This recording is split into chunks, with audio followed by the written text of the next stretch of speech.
Unprecedented has become a heavily used word, but it fits. The world is a chaotic mess. But when did that start? 2020? The year of pandemic, fear, lawlessness, and riots? Or was it 2016? Or maybe 2001 with the events of September 11th? Whatever the starting point, the mess is more noticeable now. If we go the whole way back to the beginning of creation and learn what the Bible has to say, everything that we see happening now starts making sense. Someone is behind all of these events, throwing the world into chaos. And everything that's happening is actually something we could have been expecting. Understanding that is where we are headed with this series of videos. I heard a speaker at a recent event. One of the things they said really stuck with me, but not in a good way. The guy basically said that the biblical accounts of people suffering from demonic possession and oppression were no longer something to be believed in. They were simply people a long time ago with mental illnesses. Well, that is just wrong, and it's dangerous. It's like telling a very sick person that the disease they have is just in their imagination. And that thinking can create in people the attitude that dabbling with the occult or paranormal is just harmless fun. Witchcraft isn't real, a person once told me. This thinking enables the problems we're having in the world today.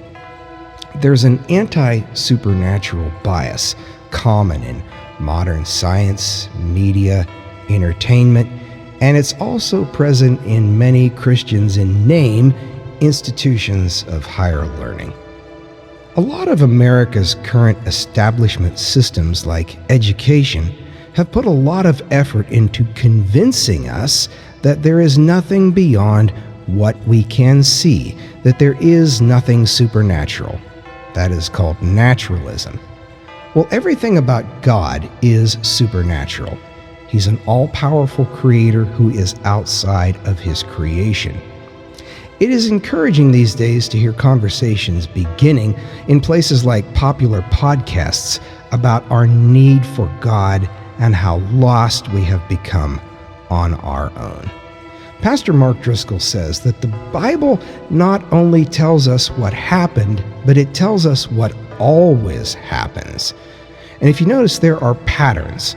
Like someone is always trying to kill Jewish people and destroy Israel, whether it's ancient wars, the Roman Empire, Hitler, and the Holocaust, modern-day terrorist nations like Iran, who some really bright American leaders gave a lot of money to.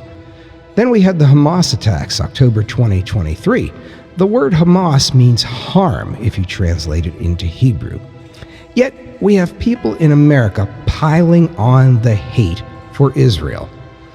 Iran, called Persia in the Bible, is listed in the Bible as one of the members of the coalition of nations that will come up to fight Israel in the end of days. Not long ago, Iran was firing missiles at Israel. In all this chaos, there is an opportunity for people to awaken and understand what's really going on. That things that seem so wrong now are symptoms of the greater evil that is behind it all. You don't have to be a pessimist to realize that life is a struggle. In the Bible, Ephesians 6:12 talks about the big struggle in all of our lives.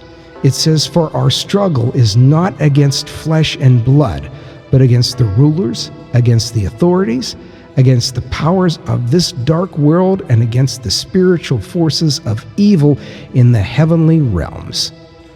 So when I say enemy, I don't mean other people. I mean these rulers, authorities, powers in the dark world, and spiritual forces of evil.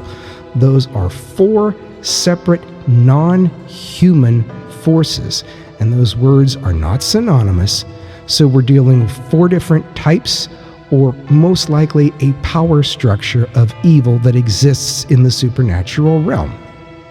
Jesus described the devil as a thief who comes to steal, kill, and destroy, and the father of all lies. The Bible tells us Jesus came into the world to destroy the work of the devil in John 3:8. Overcoming and defeating the enemy is a big theme in the Bible, even if we don't pay attention to it. Ahead, I'll be explaining the cycle of evil, where these evil forces came from, how they got into our world, and more. The devil and his demons are very happy if you don't believe in them. You are a much easier target for their schemes.